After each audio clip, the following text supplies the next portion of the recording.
Welcome to my YouTube channel, One Race, Human Race, All Human. By the grace of God, the Democrats held on. And they would have done it extremely even better had they dealt with the Southern strategy. Democrats must respond to Southern strategy. Democrats, in fact, take a look at my YouTube video. Democrats respond 24/7 to the present day Southern strategy. That's on YouTube, and then on TikTok. Democrats must respond to 24/7 to the Southern strategy. And listen to Cornell Belcher talk about the Southern strategy and how they try to scare white people, okay? White voters, with the issue of crime and so many other things. But listen, we're all the same. Democrats need to say that over and over again. Doesn't matter, black, white, red, yellow. We're all human beings. And everyone's the same thing. Food in their stomach, clothes on their backs, shelter over the head, shoes on their feet. We all need free health care. If you have insurance, great, you get to keep it, okay? That's going to help entrepreneurship in America.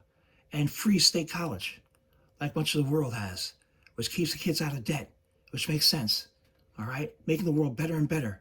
You need Social Security and Medicare. It's so, so important. So the point I'm trying to say is that you have to deal with the Southern strategy, all right? Listen to Tim Wise, all right? Read Dog Whistle Politics, How Coded Racial Appeal Have Reinvented Racism and Wrecked the Middle Class by Professor E. Hanny Lopez. Keep bringing people together. It has to be done 24/7, 24/7. Keep reaching out to people so that they don't vote color, but they vote economics and make their lives better and better and better. For him here is there's still, there's a big Republican county here where he's up 45 points. There's still some vote to come in there. Still vote in Waukesha where he's up 20. Let me move forward a little bit further here. Those racist ads they had against Mandela Barnes. I don't know how they responded to those ads, but you respond with love and upliftment and letting people know that it's not about color, it's about economics. These people in the rural areas, man, they need health care. They need jobs. They need all the help they can get. All right, they need Social Security and Medicare. And here's a person here who said, hey, let's sunset it every year. All right? So you have to deal with in the Senate. Steve, I'm going to ask racism. You about the Michigan governor's race in just a second. I do just want to tell our viewers while you're getting that up that we are expecting John Fetterman to be speaking any moment in Pennsylvania. You're looking at a live shot there. Fetterman headquarters. We're expecting Mr. Fetterman to give a victory speech. NBC News now projects that John Fetterman has won the Pennsylvania Senate race against Republican Mehmet Oz. We'll bring you some of that speech when Mr. Fetterman starts his remarks. But over to Michigan now. We've seen the Secretary of State Jocelyn Benson there reelected, the Democratic Secretary of State reelected in a statewide race. We've been very interested to see what's going to happen with Democratic Governor Gretchen Whitmer in Michigan. Yeah, you can, if you want to compare the two, first of all, I'll show you the Secretary of State results here. So this is what it looks like in the Secretary of State's race. Jocelyn Benson, 9.5-point advantage. Now let's call up the governor's race. Get that up here. Whitmer, you see the advantage not quite as pronounced, a little bit less than 6% for Whitmer, about 70% of the vote. Take a look at this. Where is the remaining vote in Michigan? The bubble, the bigger the bubble, the more vote there is.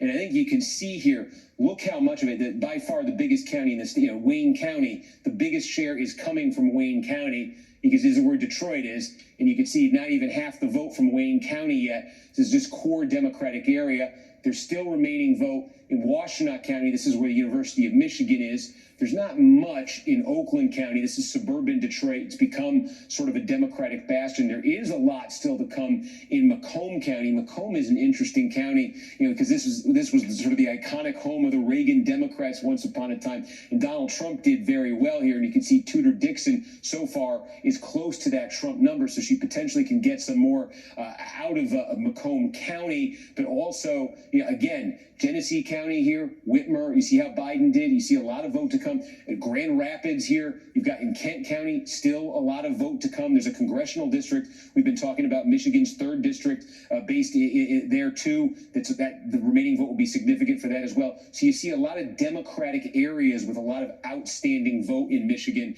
and you see Whitmer with that advantage right now, about 180,000 votes. Is a little bit less than 6 points. Not quite at the level Benson's at when you see that race get called. But if you're Whitmer and you see where the vote is still to come, that's an encouraging sign for you. Steve, I'm going to break one of these rules and ask you something. I don't actually know if you have this on your board, but do you have the Michigan Attorney General's race? Yeah, here we can call it up, and there you can see. Well, there's a huge disconnect between the number of votes that have been counted in this race and that have been counted in the Secretary of State's race. That's interesting. Yeah, and actually that is a question I'm going to try to get to the bottom of right now. Yeah, it's weird that you'd have 69% in the governor's race, 59% in the Secretary of State's race, and less than 20% in the AG's race. Right, and I'm wondering if there might be an issue. Let me look into this and see what the explanation is. Okay, look, we zoomed in on a problem that we didn't know about. The overall situation here remains unsettled in terms of Senate control, in terms of House control, in terms of a number of important governor's races. I know we've been talking about the sort of danger zone in terms of election deniers and potential pressure, ex parte improper pressure on people who are counting the vote now in these places that are going to have incredible pressure on them. I wonder, though, about more traditional political accountability. If things change inside the Republican Party because of a shocking development like this, and I'm not saying it's shocking because it's shocking for the Democrats and Republicans to be in tight control of the House and Senate, to be tightly fighting over control of House and Senate. It's shocking because this isn't what happens in a president's first midterm. And because reactions tend to be so pegged against expectations. Again, to go back to the 2016 shock. If an election night like this were happening on the Democratic side, the amount of circular firing squad, recriminations, accountability, factional beefs, bloodletting on social media between you nominated this person and you would be out of control at this point. Republicans keep avoiding that moment. They keep avoiding it. And again, I'm telling you, Republicans, you're watching this, you got to have it. Well, you got to have this moment. And I know what you're going to say. They always choose Trump. And that's true. But at a certain point, it just becomes clear.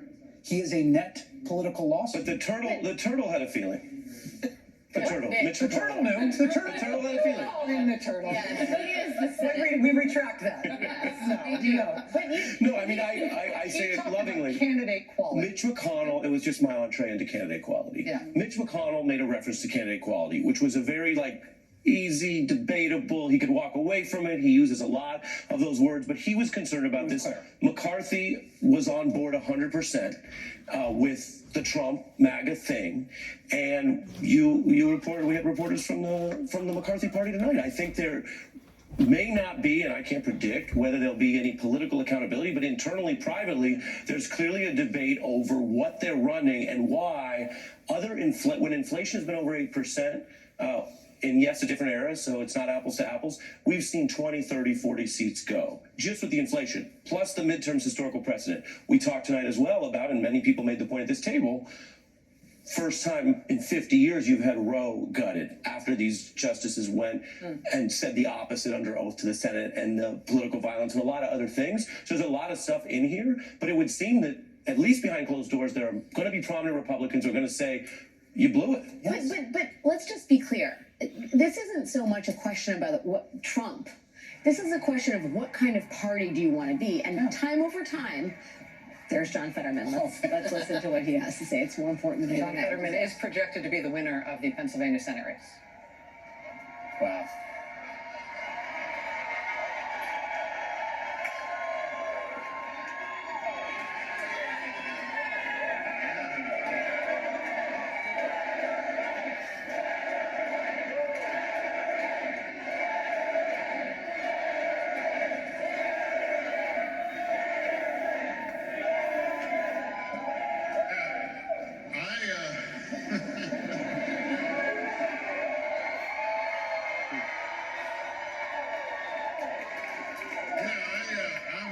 I'm not really sure what to say right now. I gotta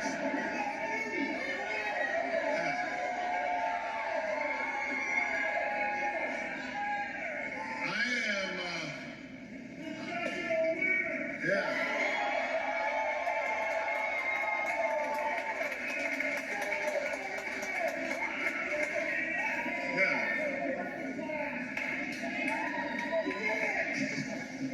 Yeah, so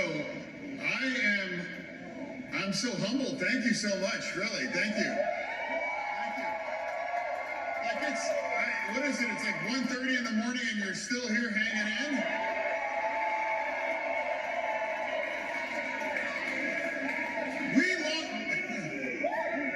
We launched this campaign almost 2 years ago. And we had our slogan. It's on every one of those signs right now. Every county, every vote. Every county, every vote. And that's exactly what happened. We jammed them up. We held the line. I never expected that we were going to turn these red counties blue, but we did what we needed to do, and we had that conversation across every one of those counties. And tonight, that's why I'll be the next U.S. Senator from Pennsylvania.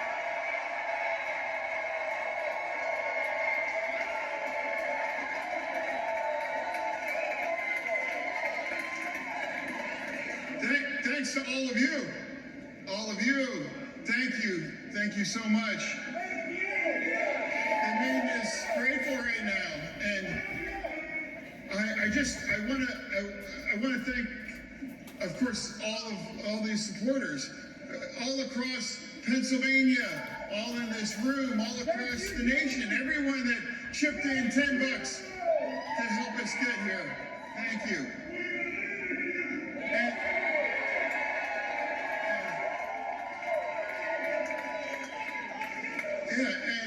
And also I also really want to thank my family.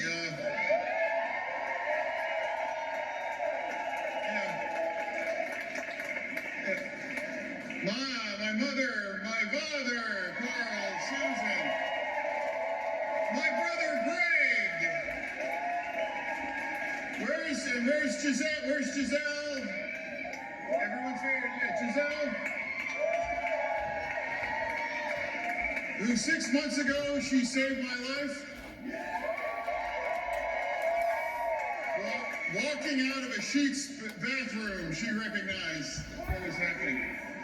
And also, and my children, Carl, Grace, August, hey.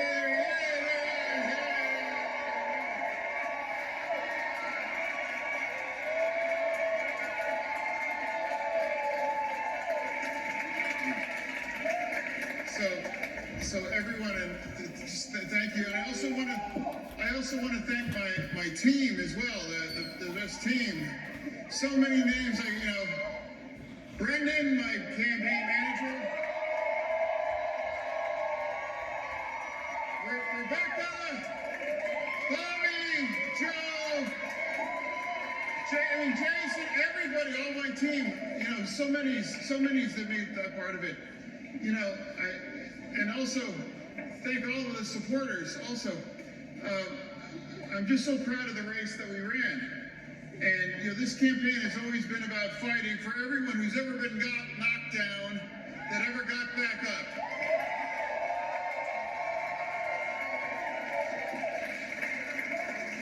This race is for the future of every community all across Pennsylvania.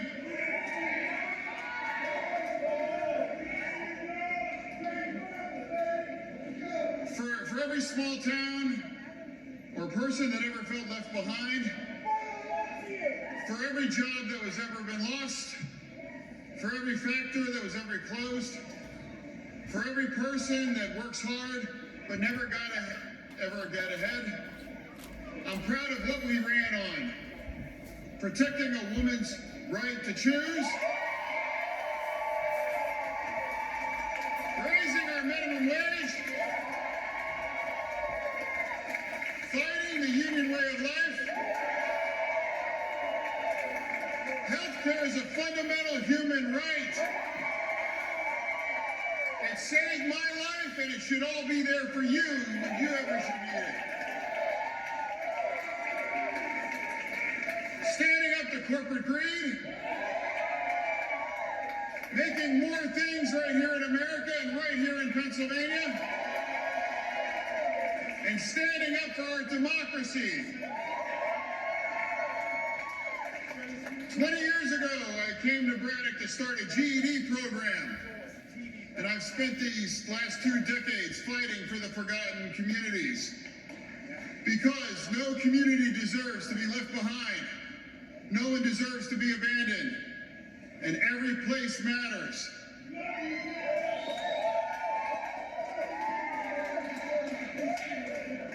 And I want to thank all of you amazing supporters. All of you and all watching and every. We bet on the people of Pennsylvania, and you didn't let us down. And my promise to all of you is I will never let you Apologize for down. breaking in the middle of the victory speech for John Fetterman in the Pennsylvania Senate race, but this is an important projection. NBC News now projects that in the governor's race in Wisconsin, the Democratic incumbent, Tony Evers, who had a tough fight on his hands, Tony Evers is reelected as the Democratic governor of Wisconsin. NBC News can also project that in the United States Senate race in Utah, Republican incumbent Mike Lee will be returning to the United States Senate. He was facing an interesting challenge from an independent candidate, Evan McMullen, who, unlike other independents in the Senate, said that he would not caucus with either party. That would have made the math really interesting in the Senate, but Mike Lee will be returning. The Senate at this hour, Democrats hold 47 seats. Republicans hold 47 seats. There are 6 seats that are as yet undecided. Well, let's go to Steve right now in terms of what we are learning out of Wisconsin. Steve? Yeah, I mean, two. Again, it's the Southern strategy, the Southern strategy, Southern strategy. And you had those racist ads against Mandela Barnes. I don't know what the response was to those ads, but it should be one race, human race, we're all human. We all want the same things. But the Democrats have been blessed. Been blessed.